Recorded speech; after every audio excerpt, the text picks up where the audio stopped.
Hey everyone, Jim T. Graham with RCGroups.com. You've reached the RC Groups Hangout. We have a lot of cool stuff to talk about.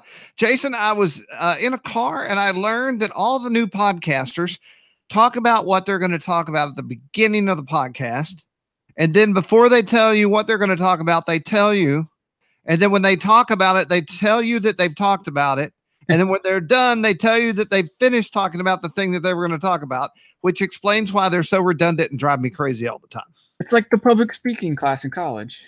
So I have made the mistake of clicking on my own image, Jason, which means it won't release to you. So you told me once how to work myself out of that. How do I do that? I don't know. Oh, I do. I got it. I fixed it. You got it. Thank you, Jim. No problem, Jim. Okay, so I am actually going to follow the first part of the recipe. Today, we're going to talk to Jason Cole, and Lane has been invited. We'll see if he's out rescuing a life, and if he's not, he might join us. Jason went and competed at the Nats at Muncie, Indiana. I'm happy to report that he won in every category. Jason will tell you the actual reality of what happened there. And then I got some boxes. I'm not going to open all the boxes today, Jason, but let's say if it were Christmas and you got the boxes, you'd be so excited. But I am going to open one that I cracked open and I was like, this is pretty amazing. And I've seen a lot of things. So we're going to open the Scimitar quad. Now there's two Scimitars. There's a pro version for racing, which that's Jason. And then there's one with prop guards, which I have to think is for backyard bashing. That's me. And we're going to look at the backyard basher, and that is the Scimitar 170. And then also Empire called me, and Empire Hobby's been an advertiser. Say what? Is that the floor company? Yes, Empire. No, Empire handles Hyperion, Gowie, Gwai, however you say it, DJI. I know it's Gowie, but High Tech, Gropner, and Scorpion. And so they said, hey, we have this goggles, and who should we send it to? And since I am probably the world's expert on this type of goggle, I said, you might as well send it to me. I mean, I don't even know how many sets of these I've owned.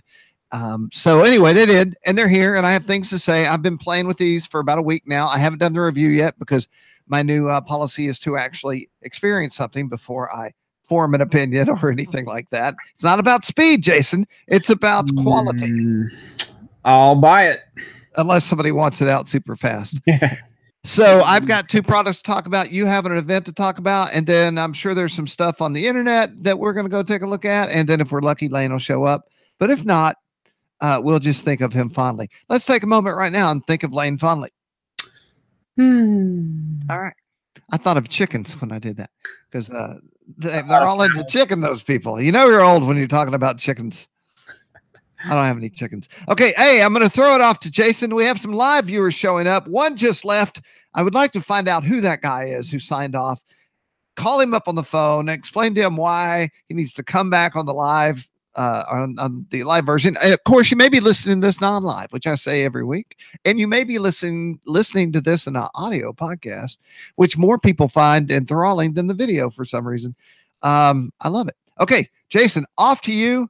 Please start with getting ready, going down, and then you slept in a hammock for a week. Tell me, I did that in Mexico once, and it wasn't fun. You tell us. This was the longest camping trip that I've ever done, so I was nervous about that. The most I've done is like 2 days, and I think I did like 7 nights or 8 nights.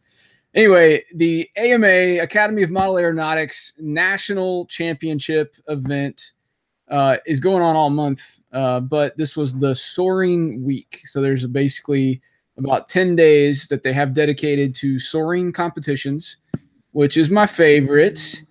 And this is the first time I've went for the whole week, so I didn't really know what to expect. I had just gotten into big gliders in the last month. So first up was F3K, or the hand launch DLG discus launch gliders, if you guys aren't familiar. And that took place 2 Friday and Saturdays ago.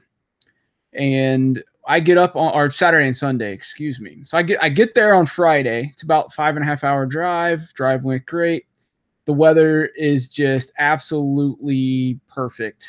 Just kidding. It was terrible. Right, I was about to say, what? It was horrific. I mean, major thunderstorm cells all around.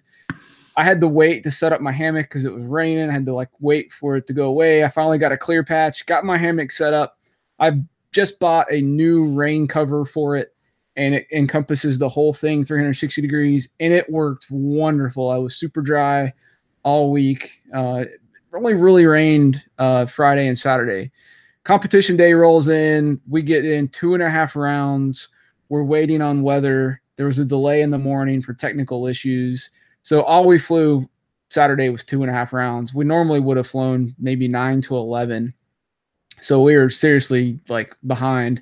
You have to get in at least 5 rounds over the 2 days for it to be a legitimate competition from the FAI standard, I guess.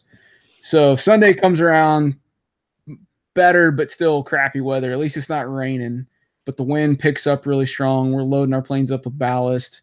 The air is nasty. I was doing really well. I was in the top 10 for a long time, you know, basically all contests. And one flight, just notable, I don't think I've ever had a midair before. I had a midair on coming in for landing. Luckily, it was a round where you had a little bit of fluff time where you could, you know, not be flying for like a minute of time and not get damaged on your score. So we were kind of tightly packed in the corner of the field because of where we needed to get to. I was coming in to land. This other guy was coming in to land, and we were like 2 feet off the ground, and I see him, and I try to miss him, and we ended up hitting. It damaged the leading edge of my plane. Luckily, it was on the other side, the left wing, when I throw off of the right wing. So I grabbed it, like, you know, felt it. It's like, okay, I think this will launch. I gave it like a medium launch, flew fine. It blew up. I was praying, don't explode this thing.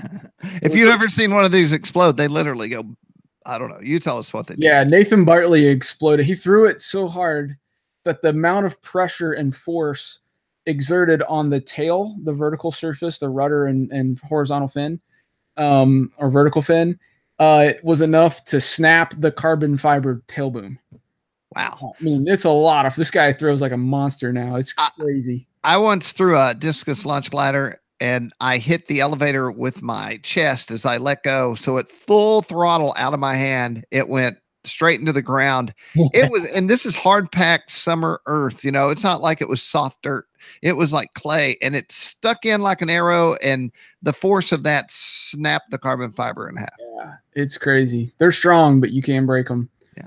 So anyway, I had one midair, but other than that, smooth contest for me. I made the fly-offs, finished in 4th place after the preliminary rounds, made the fly-offs, which they took the top 8 guys, I think it was the top 8 flew and we flew 4 fly-off rounds against each other.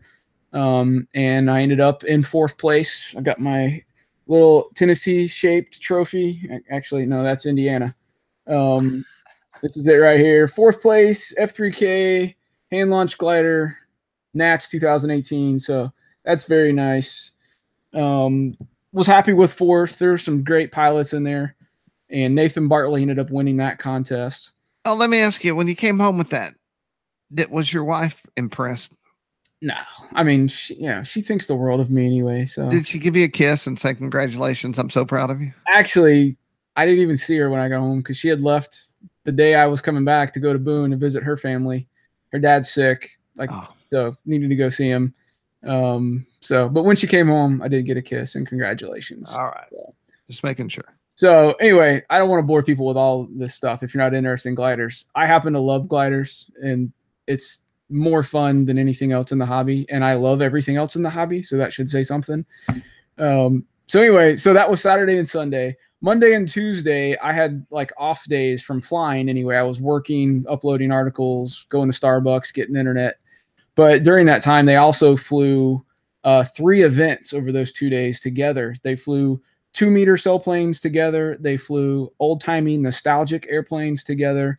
And then they flew bigger planes that were rudder elevator spoiler, call them RES. So they flew all those together for the next 2 days. That was fun to go see and take pictures of and watch. And then Wednesday, Thursday, we flew the unlimited. So this is big airplanes, 3 to 4 meters, super, crazy, awesome airplanes, $2,000 airframes, most of them. I'm flying the 2 older model Supras. These were the ones that Scott hooked me up with. And I just had no idea. I won the first contest of this style that I went to, but it was only like 10 guys. This is the biggest event in the soaring community. It was 40 plus people. I think it was 44 maybe guys in competition there. And more than anything, it was just really fun. So you go up, you fly off the winch, you get a good launch, you go look for lift for 10 minutes, you make a spot landing. And it's just a blast to try to find the air, get reads off of other planes or birds, or just find out where the thermals are. And you can range out with these airplanes. So my favorite flight of the day, I knew I was in the top 10. I was like in 7th place, 5th place, 9th place. I was kind of floating around within the top 10. And basically what I learned in these contests is you can't beat everybody. You can't perform so well that you move up. You can't climb. You basically start the contest out with a perfect score. Okay. And your whole goal is to not screw up and lose points. So you can win a round, but that gets you 1,000, but somebody else can get 1,000 and 1,000 and 1,000. And it can be like 1,100 max in this competition. But it's like, your whole goal is to not mess up and lose points. So anyway, so I knew going in, like, okay, don't screw up. I have to make my time. I had about 3 minutes of fluff. Somebody could beat me by 3 minutes and I'd still make the top 10. And, they don't do fly offs in this. You can, but they didn't.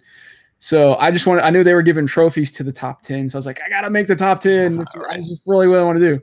And so this flight, it was like 3rd to the last round. And I'm just like, don't screw up, don't screw up, don't screw up.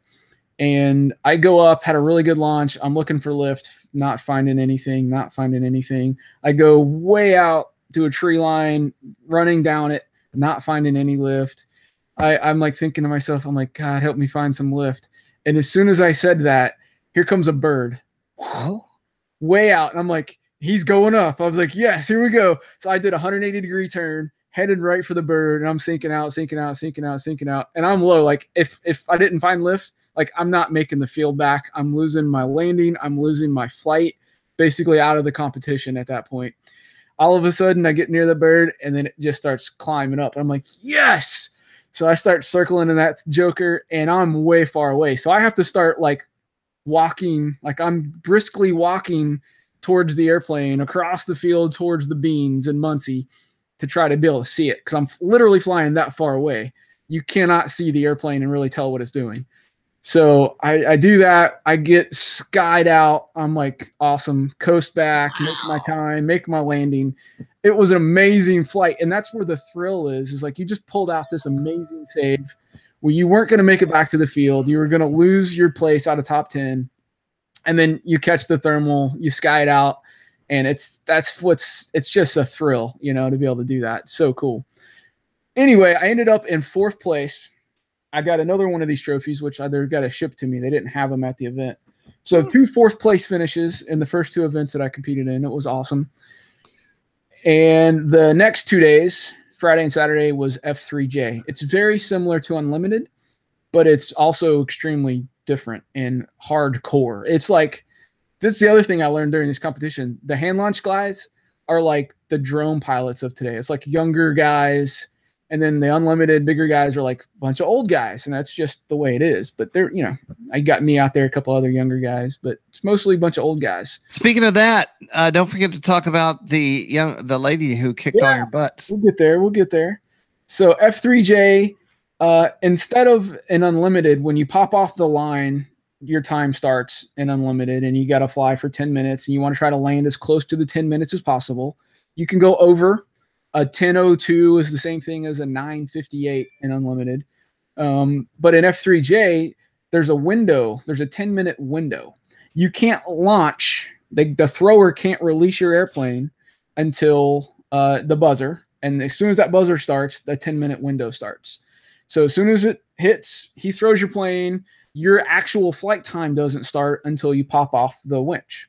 So there's strategy there of, do you go longer on the winch and lose seconds to get a higher launch so you have more time and more area to range out to? Or do you get off sooner and know where thermal is and get to it to be able to get more scored time than everyone else so you can beat them? So there's strategy to that. You also cannot go over the 10-minute timer. If you land a split second after the buzzer, you lose your landing points up to 100 bonus points and a 30-point penalty. So you can lose basically 130 points, which is very detrimental. So you're wanting to land on the 1 or just after it. Like, it's pretty tight. You don't want to go over time. But it's also a team competition. So you've got 4 guys to a team. It was me, Jeff Carr, Noah Myers, and Randy Everly. And of the Everly brothers. The Everly brothers. So I was thinking, on Unlimited, you fly around, you time around, you have 2 rounds to chill and relax, take pictures, watch what's going on, whatever, relax. And in F3J, there's no downtime. It's like there's a 4-minute clock until the launch. Then you launch. So there's somebody running the winch. There's somebody throwing the airplane. There's somebody retrieving the winch. There's somebody flying. And there's somebody timing and calling. So it takes everybody on your team for every single flight. So the first guy goes, he lands, there's a 4-minute countdown to the next flight. And then the next person has to be ready, and you got to do all the stuff. So it's a combined group effort, which is really neat and fun because you're rooting for other guys when you're not flying. But it's nonstop action all day long. I mean, it's intense. So it was fun. I learned a lot. I ended up in like 11th place. I had some brutal bad luck in a couple of rounds. The first few rounds of the day were float contests. There was no lift. There was no sink. And I had a heavier, smaller airplane than just about everybody else. So I couldn't float for as long. And then one round that I was flying, you have a main winch and a backup winch. And you can basically relight. So if you go off and you don't find any air and you've 2 minutes and you come in and land, you still have 8 minutes, roughly left in the time. You can take back off and then score 7 minutes and something to try to get the most score you can. So there's 2 winches. So I taken off on the first winch, the line breaks on the winch. I didn't get any air, any energy. I had to come back, land immediately, get on the second winch. I'm like, okay, here we go. That line breaks too. So I end up, and then once you've done two winches, you're done. You don't have any others. They're backups, right? So I basically got a 2-minute flight where I should have got 9:55. Whose so winch? That hurts. These are personal winches. So in Unlimited, the winches are supplied by the League of Silent Flight. Where in F3J, it's a team. You bring all your own equipment, and line breaks are just a part of the deal. Our lines were kind of going over a berm down by the turnarounds. And so they were getting some extra, wear and tear on the ground from pressure.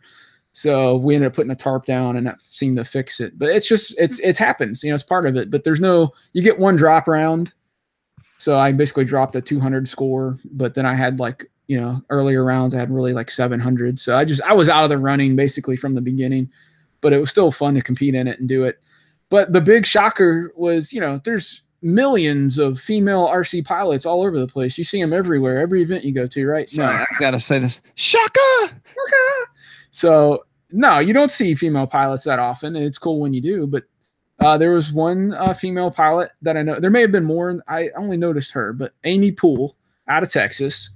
She came in and kicked all our butts in Unlimited, got first place. She come in first? Oh, okay. Yep. First place.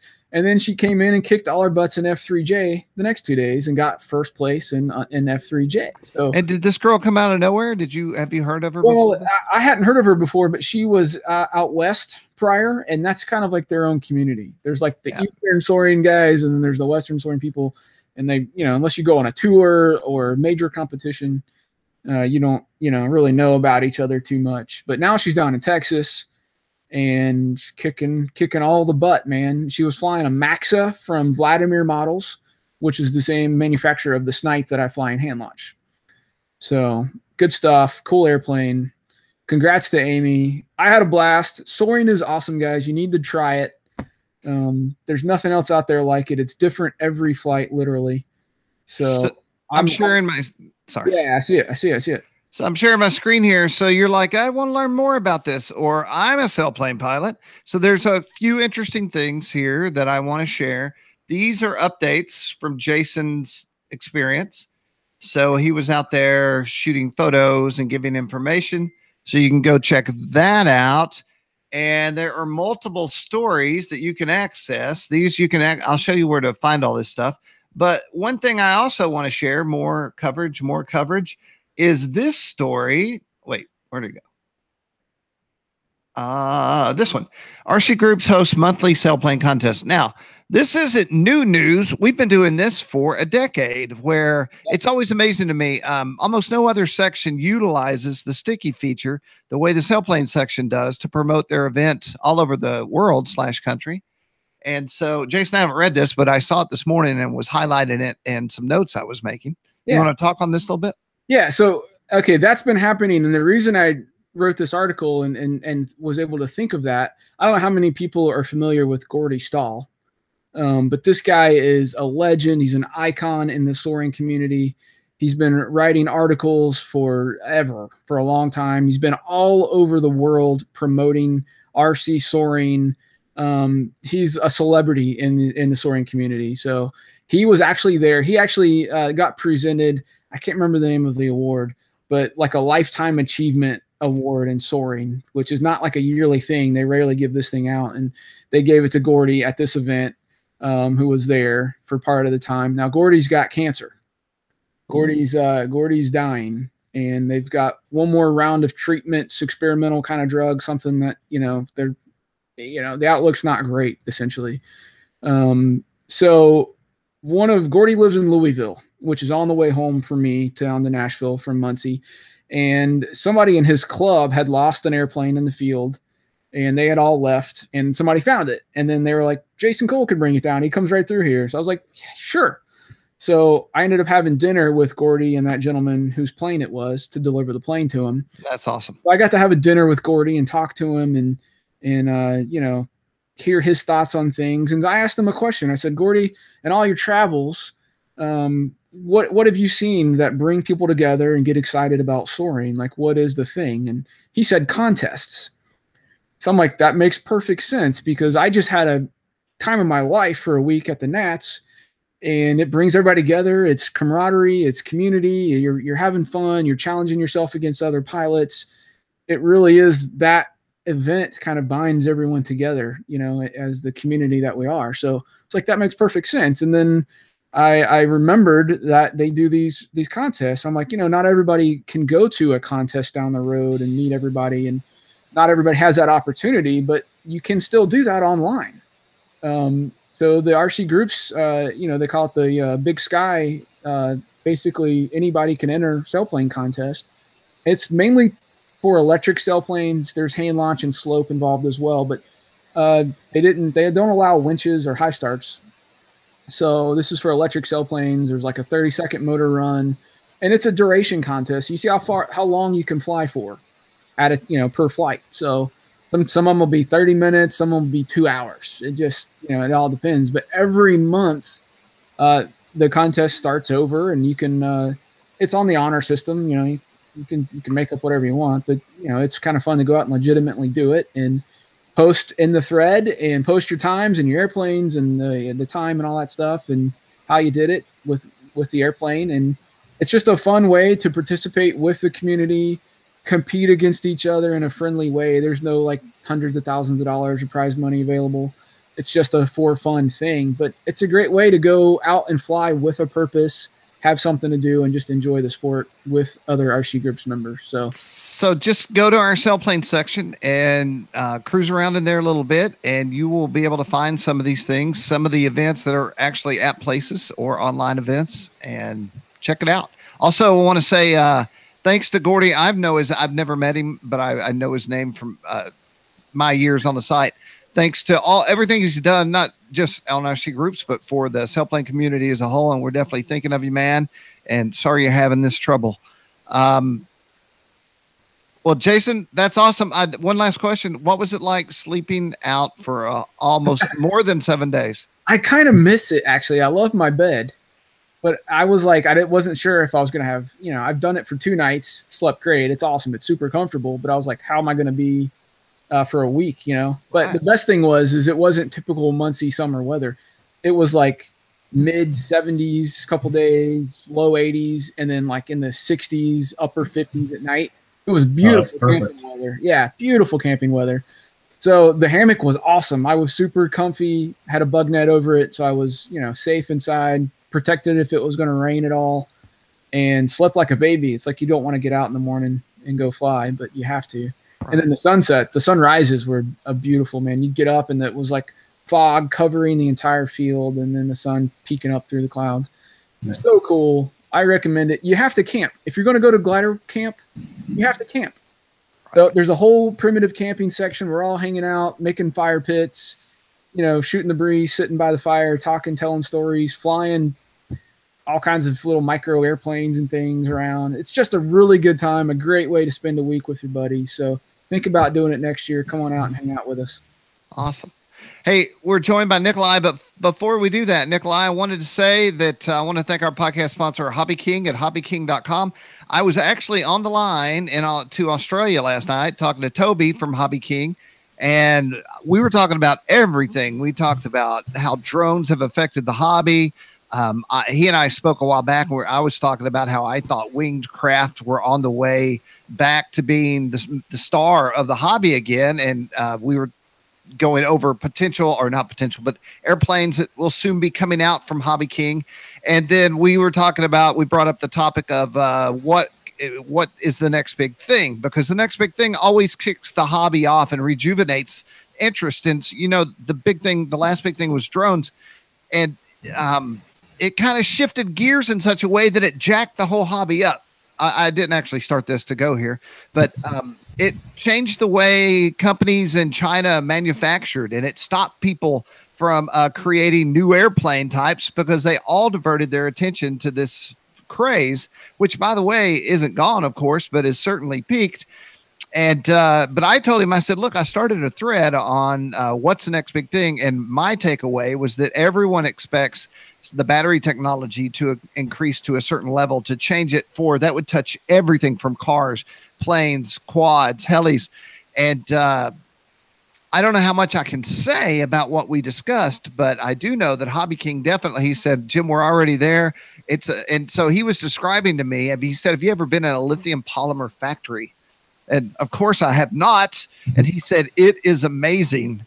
They actually have to, they put the compound into the batteries, and then they have to sit there like whiskey and age for a certain amount of time for the compounds to get right. And they said they're testing them and making sure the levels are right. And it sounded like they were brewing home batch, liquor, but they're brewing lithium polymer, And so I said, dude, I want the story. He said, well, next time I'm in one, I will shoot some video and then we'll do a feature story on it. So anyway, a great long talk with Hobby King, a lot to look forward to. I don't think I'm breaking any rules here by talking about what's coming. I'm not going to tell you what's coming. I'm just saying there's a lot to look forward to coming out of Hobby King.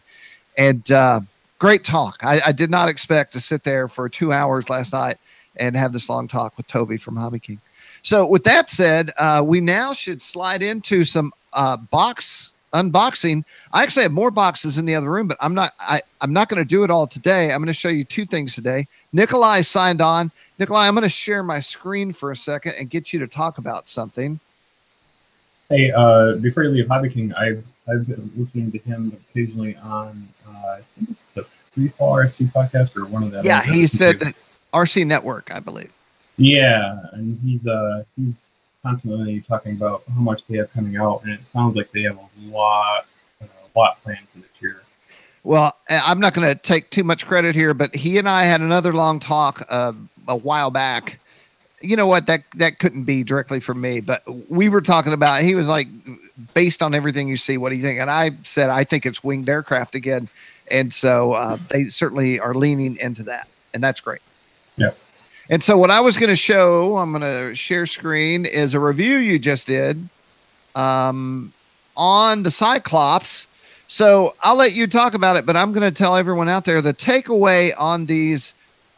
It's not a goggle, because to me, a goggle has 2 lenses. So what are we calling these? It's a goggle to me. But Okay, we'll call it a goggle. Goggle, yeah. Okay, Yeah. so it's a FPV goggle with a single lens. It's a head play style, and the selling point here is it's under $100. And I'm about to show you a similar goggle that is definitely not under $100. So tell us a little bit about this, Nikolai. Give us the pros and the cons. All right, so this is the new, well, not new. I guess it's been out for a couple months or so, but it's the new version of the Cyclops with the added diversity receivers, dual diversity nerve turns, and DVR added. So those are both features that I've been looking for in Pits goggles that I've been using. So you know, we send a message to Hobby and it's on the lap. So these upgrades were kind of predicted because the last version, you know, had this shell, but it had the empty spots for the diversity receivers and the other things. So it's kind of expected, and I'm glad that they finally came out with it. So it performed really well. It had some issues in the DVR that I think is mostly firmware issues. I'm hoping they'll resolve that quickly. It'd be nice if I could get a updated firmware for it, but I don't know if they'll have time to do that before their next release or not. But that was the only real issue I found. It functioned really well. That scan button on the right now is really quick compared to my other goggles. I was going to say the thing about goggles is the menu buttons are always very generic, and you kind of have to memorize where they are and what they do. And these buttons actually seem bold and easy to find. Yeah, absolutely. Yep. Very, very easy to follow. Very basic. There was nothing really advanced about it. So if you want, you know, a base level goggle that has the step up features with diversity and DVRs, and you don't want to break the bank, this is a really, really good one to look at. Did you find having that scan button be like neon orange, make it easier to find when you're in the goggles? Yeah, totally. Yeah. Let me ask you a quick question, Nick. Are you running off the mic out of your headphones, or is there a mic in those headphones? There is, but I thought I checked that setting. Let's see if we're coming out of there just for audio's sake. No, I'm going off the laptop headphone, which is the one I usually use. So it has. Sorry, go ahead. It doesn't sound good then? It's a little weird. It's a little fish tanky is what I call it. All right, let me switch to my headphones, and I think you'll prefer that. I used to talk to Miss Ashley, and it sounded like there was a giant fish tank in the background all the time. How about this? Can you hear me any better? What do you think, Jason? I think that's worse. Yeah, go back to your other one. Plus, there's an echo going on. Sorry, everyone. Technical difficulties. This is a live broadcast. I could pass out at any moment. I was watching a live broadcast last night. Thank you. Sorry. The host was trying to accomplish something, and when he did, he screamed, jumped up, and ran out of the room. He was gone for like 5 minutes. I don't know what he did. What the heck? Weather alert. Weather alert. So we have micro SD, DVR RX. Boy, I got to say, I've had my hands on a lot of goggles, and these I do love the layout here. So does your diversity seem to be rocking and rolling the way you would expect? Yeah, and the icons that are on the screen when you're looking at it show the strength, you know, of each antenna, so that it helps. You know, you can, if you see the patch is low, then you can kind of point it to more the direction you and then are flying. And it works with your eyes. Do you wear glasses when you fly with them, or no? I prefer to always wear my glasses, and that's one reason I wanted these, is these fit over my glasses. You know, I have not tried that with this set of goggles I have sitting over here, so I might give that a shot. Yeah. Don't let your son wear his glasses while he's using your Oculus Rift, though, because he'll scratch them permanently, and you can't fix it. Yep, you can't do glasses with Oculus. Yeah, well, I was trying to be a good dad. I let him do it, and I've paid the price ever since. I had just got him that day. So anyway, Nikolai, you got something to show us. You said this morning, I saw in an email, I just got some boxes, and so I ran out and had lunch with Jason. We went to Old Charlie's. I ate a salad. And you didn't invite me. Next time. And then when I came home, I am kidding you not, there were boxes everywhere on my front porch, and I was like, ah. So share what you have over there. All right, so first thing on my desk is the new DX8E, all shiny. I think this is now, from what I saw, the Spectrum site says early October, but Horizon's website says available now. So Have you checked on pricing? What's the price range of that guy? I believe it is around $200. $200. So these are more entry level that have more benefits. And I have found, now I don't know this, and we can go look, but usually the E models have interesting features like wireless head tracking. And as far as I know, from a little bit that I've looked at it, the E versus, or the 8 versus the 80, the 8E does not have voice prompts. Okay. And there was one other feature that was different. I have a 6E, and I always keep it in my case because you can also wirelessly make it a buddy box. And so there's some compelling reasons to have some of these E versions of their transmitters. Yep, this does have wireless buddy box, and it is $199.99. Yeah, inexpensive. I actually had Bryce Custer, who was the one calling me earlier, who was asking about transmitters. And there's a whole, man, we didn't have choices like this in the early days. You remember that, Jason? It was, you kind of had 2 or 3 that you could pick. Yeah. So what airplane did you get? Because I got to say, when I saw that, I was like, this looks like a plane. It's anyone would want this. Oh yeah, absolutely. This is a blast from the past, the Part Zone 228, 1.1 meter. You want me to take out the box? Yeah, do an unboxing. And just kind of, I can see in my head what's in there. But, and one of the reasons I'm doing my unboxing today is when I opened it, and you guys will probably agree, I was like, wow. Nice. I didn't get any boxes today, guys. We're more special. Nice. Over it to the wrong house. Like they did. Nice diagram. I'll move this over so this is on you now. Okay. Right. So one thing I'm going to say to everyone is I guarantee, and well, they've told me this, so I know it. These boxes are made with you in mind. So if you need a box to move something, like if you're going to Seth or Joe Knoll or something, and you're like, I need a carry case, this box has that in mind. So just something to think about. Don't tear it up or rip it up and throw it away. Yep. They pack up real nice in these boxes. So this is the same plane that they brought out. I don't know when it came out. It had been, what, 10 years ago? Been out for a while, but they just re-released it in the original Part Zone brand, and they added, the new AS3X and safe receiver. But as far as I know, there's been no other changes to the airframe. There's no FPV accessibility built into this. They don't mention that on the box, right? Nope, not that I know of. Gotcha. I know everything is not made for FPV.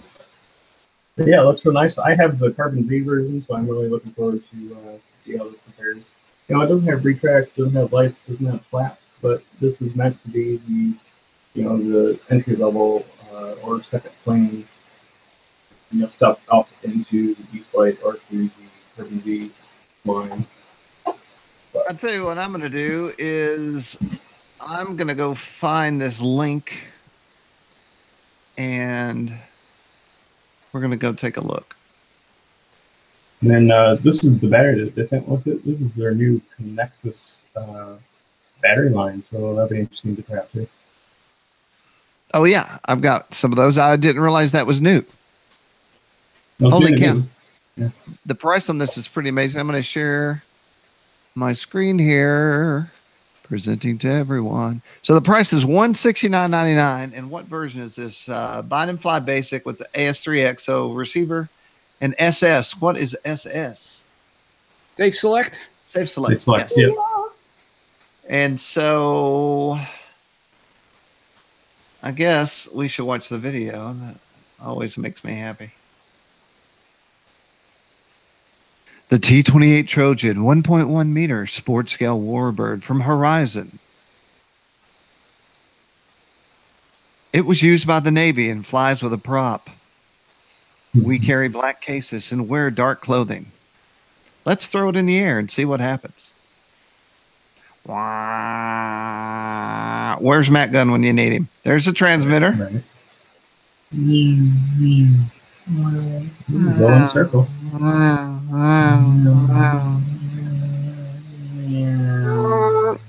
I wish they could make airplanes make those squeals that Jason Schulman gets, it squeals when he turns. So this is a nice little T-28 park flyer. Yep. All right. Oh, here's the specs. AS3X with SS. Lightweight EPO material. Everybody loves EPO. You can do a lot with it. 1800, 2200 3S. Everyone has those batteries, I say. Brushless. Moderately detailed cockpit. I really think you might be able to FPV this out of the cockpit. Oh, it's got the take off without touching the transmitter feature. This limited bank thing can get you in trouble if you actually know how to fly. So yeah, know where your switches are. Yeah. And it probably lands itself.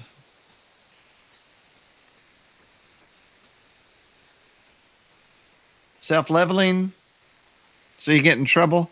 I think somebody needs to put a camera in the cockpit.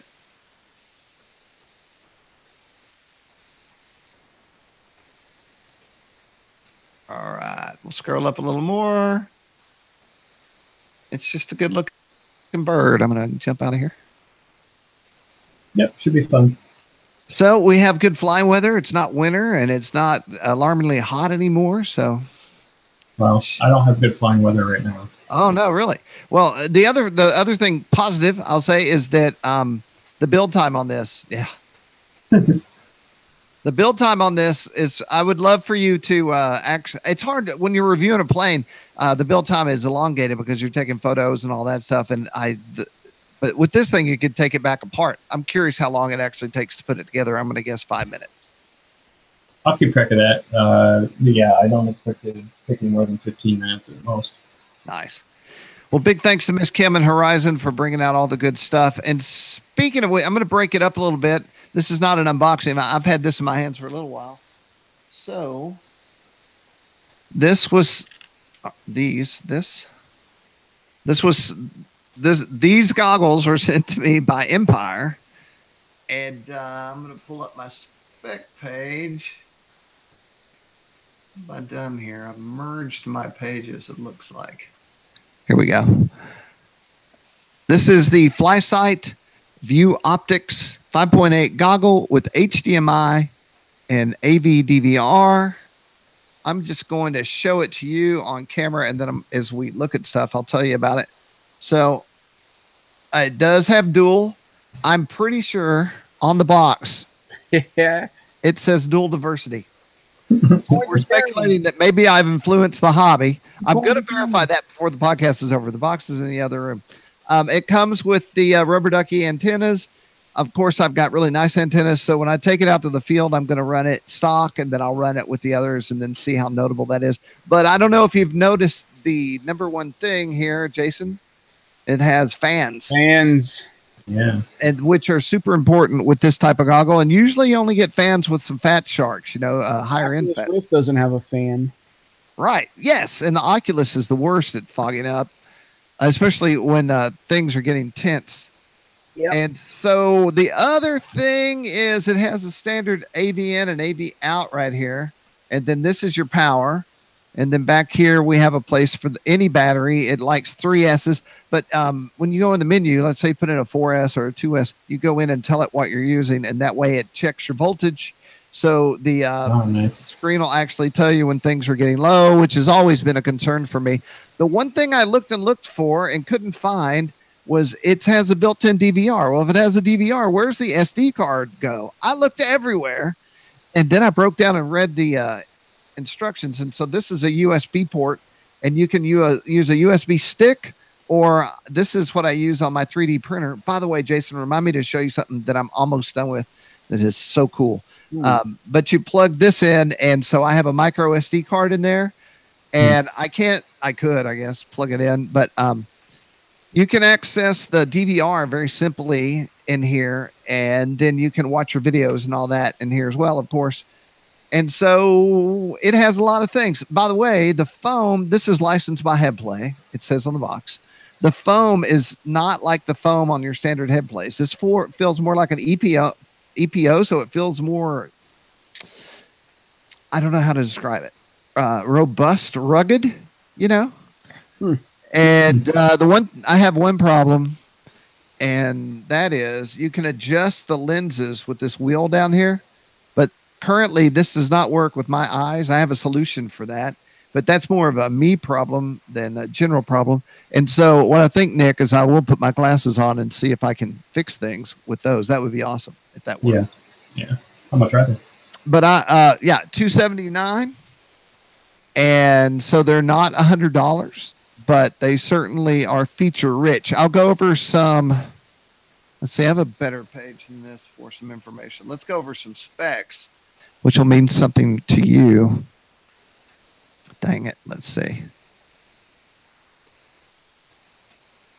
Dead air. Show me something cool you were talking about. Say what? Oh, yeah. It's dual diversity. It says dual diversity receivers right here. Nice. In their manual, dual diversity receivers, automatic switching antenna, and you can get in here in the menu and look at all that. Support AV. It's got HDMI in, so if you were flying HDMI, you could use these for that. Standard in. What I'm looking for is I might be able to get them for false advertising on that. Is there two dual diversity? They'll probably reference me, and it'll be my fault. I'm looking for it's on the box. So I'll tell you what. You guys talk amongst yourself. I'm going to go get the box and my cool 3D printed thing. So this is my look forward to a review on this. All I need to do now, I've shot all my photos. I've gone in and played with everything. I've DVR'd. I just need to go to the field and get an airplane in the air and put these on my head and see what we get. So I'll be right back. YB. Man, I can't believe you guys got your stuff. I haven't got mine yet. I know. This came really, really quick. I did get a notification that my refrigerator water filter just got delivered in my mailbox. Ooh, exciting. That's not very fun to play with, though. You should do an unboxing of that. And it keeps my water clean and fresh. Yeah, we probably need to replace ours too. Yeah, man. Hey. So your contest went really well. That's awesome. It did. I might be coming your way in the next couple of months. Oh? Sort of. I'm going to be going to Charlotte on my way, kind of not on my way, but out of the way before Fall Null. Oh, okay. Are you coming to Fall Null? I'm coming to Fall Null. Hey, I think Toby's going to be at Fall Null, so wow, we'll find out. Cancel the ProGrow event and come to Fall Null, Jim. I haven't decided yet, but I will consider it. This is our 15th year. Okay, this is what I was looking for. The LCD screen is 1024 by 600, 7-inch diagonal, contrast 700:1. And then everything else we know. DVR supports up to 128 USB SD card, compression 60 frames per second, and diversity type, receiver antenna diversity. It does not say dual diversity here, so maybe it was just that one site that is listening to me a little too much. Okay, so I have another unboxing to do. Don't go away. This unboxing is pretty damn cool. Cool enough for me to use the damn word, but a long time ago, I 3D printed something that was so awesome, but I couldn't figure out how to utilize it. And I don't know what happened to me, but it occurred to me how to do this thing. So I have, as you may or may not know, drive a 76 Eldorado convertible Cadillac and wear a cowboy hat. And then I listen to Dwight Yoakam, and sometimes there's a dog involved. And I drive around Nashville, and the amount of waves, smiles, and pleasure that this car gives should be illegal. It's like Is it the horns? Is it the horns? Yes. So the question was, the horns that I printed, I'll just show you the top part of the horn. The cow horn I printed was not circular at the bottom. It was angular, and I couldn't figure out how on earth I was going to join these damn things. Yeah. And good news is I haven't finished them yet, so you're going to actually see what happened, but I'm going to show you where I'm at right now with them. All right. So if you look over my head, I'll put a present on here. Yeah, I see it. Mm-hmm. So if you look over my head, you'll see the cow horns up there, right? Yeah. How they look? Is that a leather like cover? Yeah. So they're on a block of wood screwed in. Cow horns are hollow, and they're on a block of wood screwed in. Then someone's hand tooled the leather. I can't see it because of a bar up here, but and then the question is, how do I mount it to the car? How do I mount the 3D printed horns to something? So what I did was I took this horn and I went to Home Depot. And I said to the oldest guy in the pipe area, what would fit on this horn? And this is a rubberized adapter, right? Which fit great. And I already 3D printed holes that went all the way through the horn. And so I've run long screws through this rubber part, and there's one on each side. And then what you can't see is there's a 2-inch pipe that goes into the rubber all the way across. And then I screwed everything together. But before I put on the final horn, I slid this 2.5-inch pipe over it. Okay. Mm-hmm. So then what's going to happen is I'm going to find a piece of leather and I'm going to cut it to fit this circular piece. Then I'm going to hand tool it myself because will make it more cool. And then I'm going to cover this in hand tooled leather. And what you can't see, I have it in there in pieces, is it's going to have a wood base, and I ordered these crazy magnets off Amazon, and I'm going to drill holes into the base so the magnets go into the holes, and they actually will screw in, but they'll be flush with the bottom. And then there's felt that'll go on the bottom of that. And then all of that's going to screw onto the cow horn like this. Yeah. And then this is going to mount on the hood of the Cadillac magnetically. Ooh, is that going to stay? So if you're going 70 miles an hour, I have these mounted on my coat machine and they feel amazingly firm, but I have it sitting out it's bars that are thin, and they're going to also mount to that piece of wood that go out, dip down, and then connect to the front of the hood. So if I'm going down the road at 70 and it starts sliding back, it'll have a front hook on it to keep it in place. And I fully believe that this is a secure and real solution. All right. I want weekly updates on the podcast on this project. That's so cool. Well, this is not, my wife says there's some things I bring up on this podcast I shouldn't. And so Jason knows this. My cat, Jack Black, died, and I could not bring myself to work on any projects. I told Jason that anything I would attempt to do seemed stupid because of the loss of my cat, which in itself seemed even weirder because, it's a cat, but evidently I take cat losses pretty large. But luckily I'm past it now. I'm over my cat. I will miss him greatly, and we can move on with the projects is my point. What do you think, Jason? Don't bring up cat deaths on podcasts. I mean, it's okay. His name was Jack Black. He was an awesome boy. Life happens. Yeah. Well, I did look at life expectancy of cats, and he definitely was there. So, he led a full cat life. So this is the next unboxing from the lovely Miss Kim at Horizon. And I'm like the goggles. I've had an awful lot of this style of multi-rotor. So this is a Scimitar. Jason has a 215, I believe, coming, and that's the race version. And this is the 170. And so I thought, I should look at it and see what we get in here and see if it's something to share on the podcast. I only took one quick look before I was like, oh yeah, we're sharing this. So check all this business out. Wow. So we'll pull this out in a second, but here's the multi-rotor. But here's a DXE, which I have to think is much like a DX8. But the beautiful part about this, for anyone who's like contemplating this direction, is I guarantee that everything is bound and ready and the switches are set and all that, which is a big part of the hurdle sometimes in getting these things in the air, right? Yeah. But check this out. It doesn't come with one of their thrust batteries. It comes with two. How awesome is that? That never happens. I can tell you, as a guy Is that box contents, or is that the Kim giving Yeah. you batteries. This is how it is. Now, I'll look at the box and verify that. I'm going to verify that because I know Kim mentioned when I talked to her today that she was sending extra batteries. Okay, well, I'll check and see. But the box is made for 2 lipos, and that's what's in there. And then these are our prop guards, which a lot of people are like, you don't need a prop guard. But if you're a backyard flyer and you're going to sit on your porch and fly around through trees and stuff, I guarantee that prop guard is going to keep you in the air a lot longer than not having a prop guard. Yeah. Then we have the battery charger that's for people that don't own a battery charger. All right, the official product only comes with 1 battery, so you did get an extra. Oh, well, I'm sorry, everybody. What is this? Are you kidding me? Not only is this charged because it just came on, but it also came with a screen. I had no idea until just now. I also don't. It's basically a complete FPV for $500 for everything you need, like monitor, all that stuff. Well, You even have a serial receiver in there with telemetry inside. That's pretty awesome. I need to turn this off. I guess I can figure that out later. And then what else do I have? Instructions here. Oh, I don't know what this is. Velcro and a screwdriver. Now this screen is really going crazy. I'll let you see it while I try to figure out how to turn it off. There we go. At least I turned it down.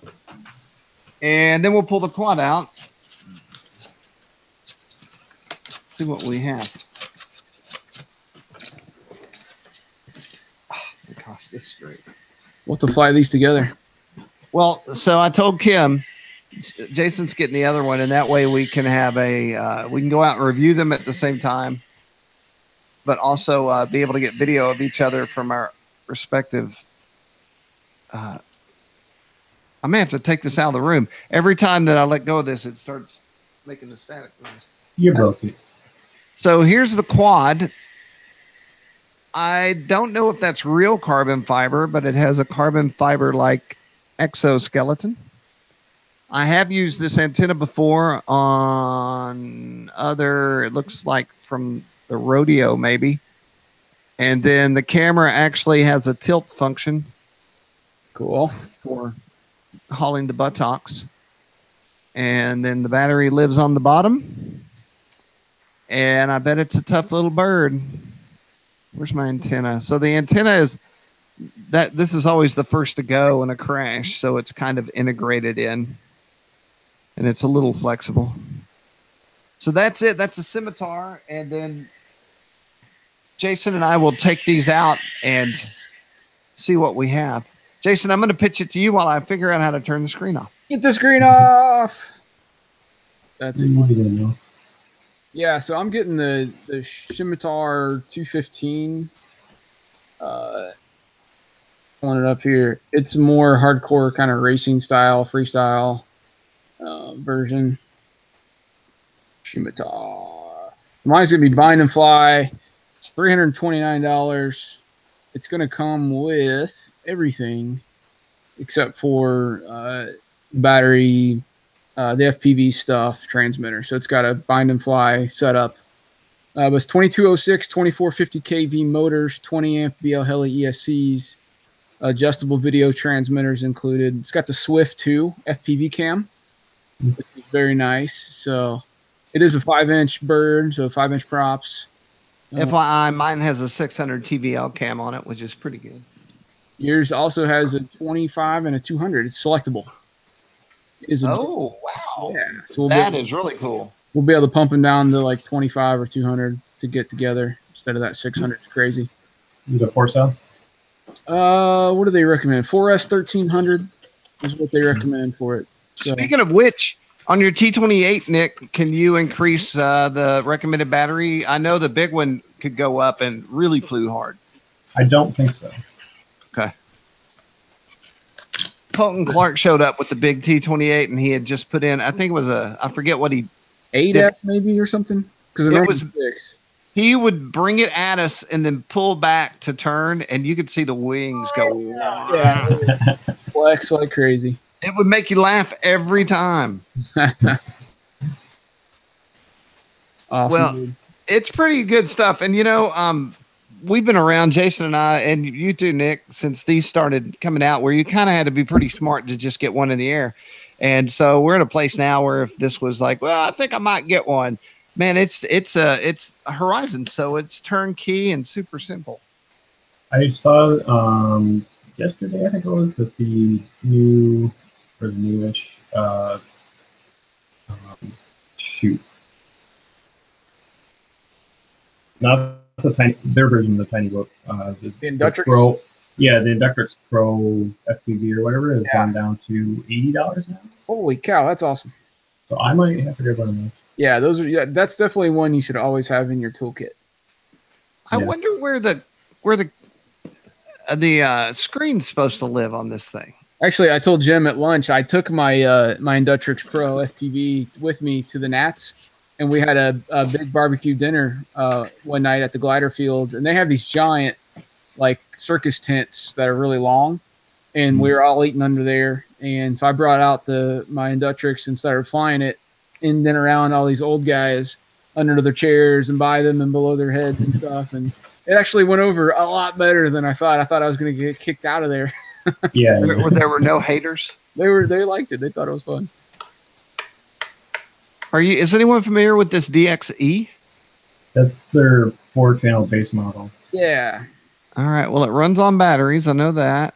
It's all plastic. There's no sliders. But usually I like to carry one transmitter with me to the field. But with quads, I do like the idea of having a dedicated transmitter for a quad for some reason. It's always been that way. Mm.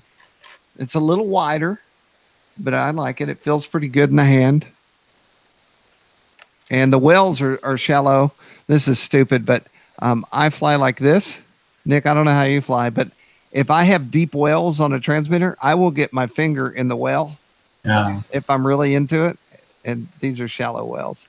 No, I'm fine. Program it with your computer. Maybe this is just a Jim Graham problem because I'm not like a normal guy. Jason, I don't know if I verbalized this. We were at the field the other day, and I told Kim this on the phone. One of the pilots there, who I don't know that well, they know us, but it's not like we're eating lunch with everybody all the time. But he said that whenever he got a Horizon plane, he took the AS3X out. Uh-huh. And I have had big discussions about why you shouldn't do this with multiple people. They're made to fly with AS3X, and you shouldn't take it out. And so I told him, I said, you should not do that. And he goes, well, that's what I do. And I said, normal people don't do that. And I was being a smart aleck, Jason, like I would be at a Pro event, right? Uh-huh. But I realized maybe he didn't know that I was trying to be smart in a funny way. Yeah. And I try never to be rude. I mean, the perfect example of that is the review I did of the Carpenter Prometheus. I accidentally wiped the AS3X settings on that receiver using, the phone programming module. Yeah. And so, we flew it a couple times without AS3X, and it did okay. But once we got the AS3X settings back on there, it was a whole new plane. Right. Yeah. There's some people that don't like it. They think it's like old school gyros where it would like totally screw you up as a pilot and fight you, where it's completely different. And it just makes the plane fly well. Yeah. Yeah. I mean, these guys are experts. You can't argue with David Payne. I personally don't think that anybody here could ever say that they knew more than David Payne or Matt Andrin or any of those guys. So they're putting out planes the way that they need to be put out. Yeah. And I guess if you're into a challenge, then maybe you should take that out and see how good a pilot you are. But otherwise, I can't ever suggest that. So real quick, Jason, I thought maybe we would. We're coming to the end of the show. This is taking that podcast rule and saying today we talked about Jason at the Nats. We talked about the Scimitar line of quads coming out. We did an unboxing. Nikolai is about to review the T28 and the DX8E. This has a DXE in it that I'm looking at. And then I'm also excited, I got to say, about all the feature set on the Empire Hobby. Make sure I get the name right. View Optic HD. And the dual diversity, finally, I can say it. If only Matt Gunn were here, I could really rub it in that this has dual diversity. Dual diversity. And next week I'm going to do an unboxing on the can I do an unboxing? I guess I can. On the new GB that's come out from Horizon. We'll take a look at that thing. I want to say to everyone in the world, in the RC world, I've always wanted a GB. And when I worked at Hobby Lobby, I found a GB at Toledo and talked Hobby Lobby into picking it up. And I said to the VP, the one stipulation is I have to get one. No problem, Jim. You'll get one. I never got one, and I've never had one. The GB that I'm going to be unboxing is little GB, but it's still a GB, and it has AS3X, and I'm sure it flies great. So I'm really excited about that. And then I have some other stuff to show, and we'll see how many I drop at one time. Cool. Jason, you did a story. Everyone, we're almost to the end, so hang tight. Once again, thanking our podcast sponsor, Hobby King at hobbyking.com. I am going to jump over to share my screen. And the Radio Shack story you did, Jason, is what I'm referencing. Yeah. That is crazy and awesome at the same time. You'd have thunk it, right? I mean, I know I've gone to Radio Shacks a lot, like when they were around, and getting little electronic bits, specialty items that I needed for a project or something. I'm going to All AC right now at the top. And we should talk about that too, I guess. So Jason posted this. Radio Shack now available at Hobbytown. What a great idea. So I saw the Radio Shack story, and I was like, well, that doesn't really apply to RC guys so much. I mean, other than we use some of their things for RC use. But then I was like, wait, they're going in Hobby Towns, USA's. That's totally hobby related. Right. Oh, I haven't seen that. And when I first started in the hobby, I utilized Radio Shack a lot. So when they kind of went away, it was very sad. So awesome and good for everybody in the hobby. Like a store within a store idea where it's going to be like 500 square feet of dedicated Radio Shack space in select hobby stores. So it's going to be like 50 of them as a trial. And Mooresville, North Carolina is getting one. It's kind of like having a Taco Bell inside a Kentucky Fried Chicken. Yeah. My first RC vehicles were from Radio Shack. There you go. That's right. And so also just announced the new executive director of Triple Tree. You can check this out on Flying Giants or RCGroups and keep up with Triple Tree, what's going on there and how you can support them because they are super important to the hobby. That happened in news this week. I have a Warbirds over Mobile in review. This is a user generated, by the way. If you go to an event or it's your event and you're like, I would love to be featured on RCGroups or Flying Giants, this is all you have to do. Fritz sent me, and Fritz keeps me in all his email blasts about all the events they have at their field. And usually I do a story about it if it applies to anything that we do. And so he sent me the text and talked about the event. And then he sent me all these photos and I wrote him back and I said, this is exactly what I love to get. And so I turned it into a feature and now everyone else can see what it's like at their field, the experience that the other users had. And maybe if you're close by, it would entice you to go. And events like this are what are going to make the hobby bigger in the future. Had a long talk with Toby about RC cars.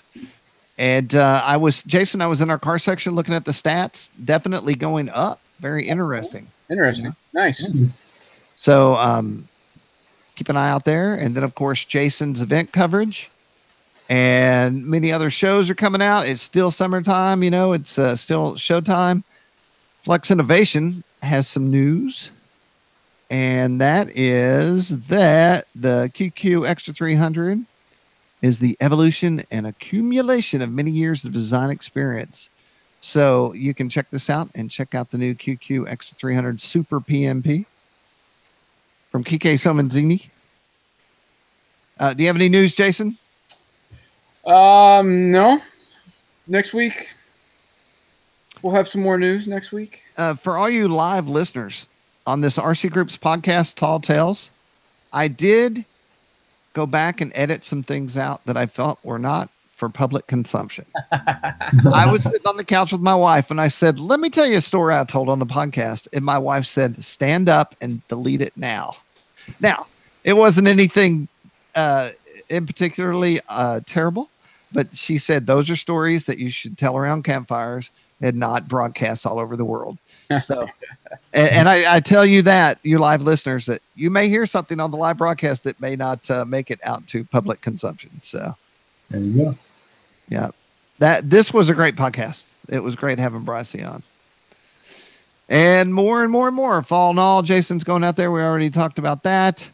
Gropner is having, I don't know if this is still going on, but we always support Manny. Go check him out, Gropner USA. He was having some deals. Let's just click on it and see what happens. Speaking of Gropner, stay tuned for a review of their MZ32. That's right. So where are we at on that, Mr. Nick? How far away do you think you are? Good question. I have most of the write-up done. I have to take a couple more pictures and shoot a video. So. Awesome.